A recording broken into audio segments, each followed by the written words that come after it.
नमस्कार दोस्तों, एक बार फिर से हम हाजिर हुए हैं एक नए टॉपिक पर चर्चा के लिए। और आज हम चर्चा करेंगे मुंडा जनजाति के शासन व्यवस्था के बारे में। दोस्तों, झारखंड में बहुत सारी जनजातियां पाई जाती हैं और सभी जनजातियों की अपनी अपनी शासन चलाने की पद्धति होती है। तो मुंडा जनजाति की जो शासन चलाने की पद्धति है उसको पढ़ा पंचायत शासन व्यवस्था कहा जाता है। तो आज के इस वीडियो में हम चर्चा करेंगे पढ़ा पंचायत शासन व्यवस्था के बारे में, साथ ही साथ मुंडा जनजाति के बारे में भी कुछ जानकारी हासिल करेंगे। तो चलिए शुरू करते हैं आज का वीडियो। दोस्तों, मुंडा जनजाति जो है वो प्रोटो ऑस्ट्रेलॉयड प्रजातीय समूह से बिलोंग करती है।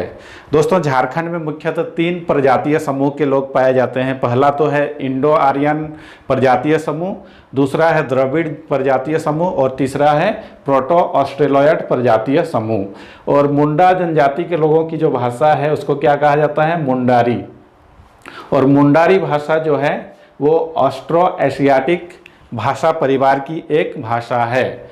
इसके बाद हम चर्चा करेंगे मुंडा गांव के कुछ विशेष स्थलों के बारे में।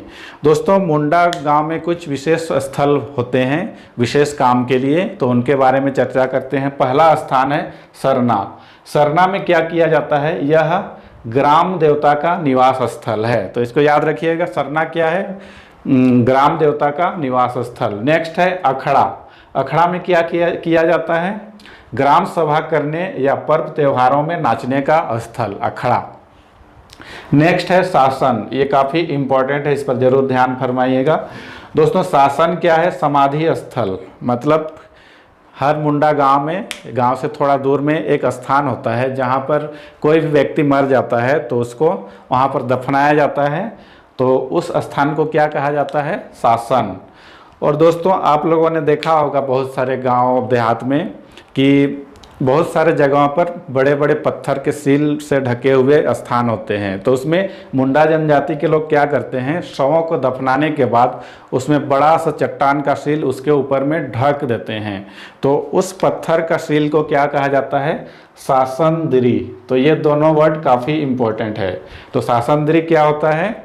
एक पत्थर का सील होता है और वो सील शवों को दफनाने के बाद उसके ऊपर में रख दिया जाता है। नेक्स्ट वर्ड है गीती ओड़ा। गीती ओड़ा क्या है? मुंडा जनजाति का युवा गृह। ये भी काफ़ी इम्पोर्टेंट वर्ड है और ये काफ़ी बार एग्जाम में पूछा जा चुका है। गीती ओड़ा क्या है? मुंडा जनजाति का युवा गृह। और युवा गृह क्या होता है? इसमें जो जनजातीय समाज के युवक युवतियाँ होती हैं उनको बचपन में या किशोरावस्था में उनको नाचने और गाने का प्रशिक्षण दिया जाता है, तो ऐसे स्थल को युवा गृह कहा जाता है। नेक्स्ट वर्ड है खूंटकट्टी। खूंटकट्टी किसे कहा जाता है? मुंडा जनजाति के लोगों द्वारा वनों को काटकर बनाए गए खेत। दोस्तों, मुंडा जनजाति के लोग जो वनों या पेड़ों को काटकर खेत बनाते हैं तो ऐसे स्थल को खूंटकट्टी कहा जाता है। उसके बाद नेक्स्ट है खूंटकट्टीदार। खेत बनाने वाले लोग या परिवार को खूंटकट्टीदार कहा जाता है।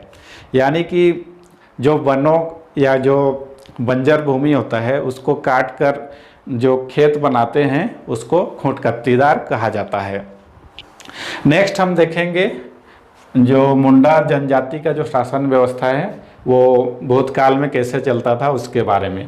तो मुंडा गांव का पंचायत या गांव को क्या कहा जाता है? हातू। ये काफ़ी इम्पोर्टेंट है, इसको जरूर ध्यान दीजिएगा।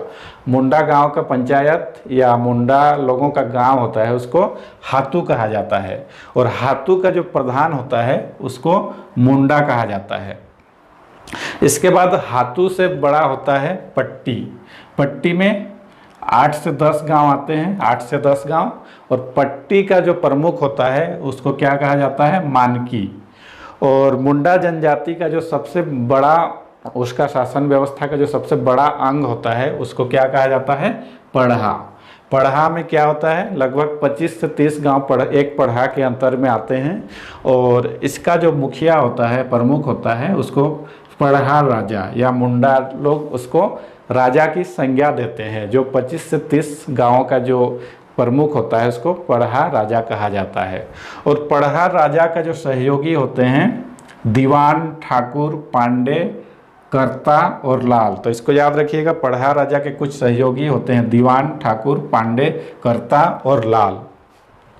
इसके बाद हम देखते हैं मुंडा जनजाति का धार्मिक प्रधान कौन होता है। मुंडा जनजाति का जो धार्मिक प्रधान होता है वो उसको पहान कहा जाता है। और पहान, जितना भी मुंडा जनजाति में पूजा पाठ होता है वो पहान के द्वारा ही किया जाता है। और पहान का सहयोग करने के लिए जो एक व्यक्ति होता है उसको पुजार या पनभरा कहते हैं। सहायक का काम क्या होता है? पहान को सहयोग करना। कोई भी वस्तु की आवश्यकता होती है, पूजा सामग्री की, पानी या कोई भी वस्तु की, तो इसकी मदद कौन करेगा? पनभरा। इसके बाद नेक्स्ट पॉइंट है, मुंडाओं के विवाह को अरंडी कहा जाता है। अरंडी, ये भी काफ़ी इम्पोर्टेंट चीज़ है। मुंडाओं में विवाह को अरंडी कहा जाता है। इसके बाद नेक्स्ट है कुड़ी गोनंग टका। क्या चीज़ है, इसके बारे में भी चर्चा करते हैं। कुड़ी गोनंग टका, विवाह में वधु मूल्य। दोस्तों जनरली क्या होता है कि जो दुल्हन पक्ष के लोग होते हैं वो वर पक्ष के लोगों को दहेज के रूप में कुछ पैसा देते हैं। लेकिन यहाँ जनजातीय समाज में और मुंडा जनजाति में क्या होता है, इसका जस्ट उल्टा होता है। इसमें क्या होता है कि इसमें दूल्हा पक्ष के लोगों को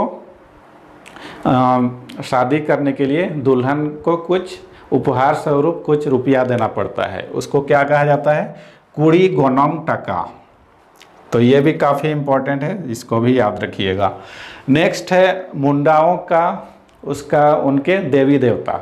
कौन कौन से देवी देवताओं को मुंडा जनजाति के लोग पूजा करते हैं, इसके बारे में चर्चा करते हैं। तो पहला जो मुंडा जनजाति का जो सर्वोच्च देवता है वो कौन है? सिंगबोंगा। और सिंगबोंगा सूर्य का प्रतिरूप है, यानी कि सिंगबोंगा क्या है? एक तरह से सूर्य देव का ही नाम सिंगबोंगा है। नेक्स्ट है हातू बोंगा। जैसा कि हमने पहले ही देखा, हातू मतलब क्या होता है? गांव। तो हातू बोंगा मतलब ग्राम देवता। नेक्स्ट है देसावली। देसावली किसे कहा जाता है? गांव की देवी को देसावली कहा जाता है। नेक्स्ट है खूंट हकार या ओड़ाबंगा। दोस्तों यहाँ पर जो खूंट है, खूंट का मतलब होता है परिवार या कुल, एक परिवार या कुल।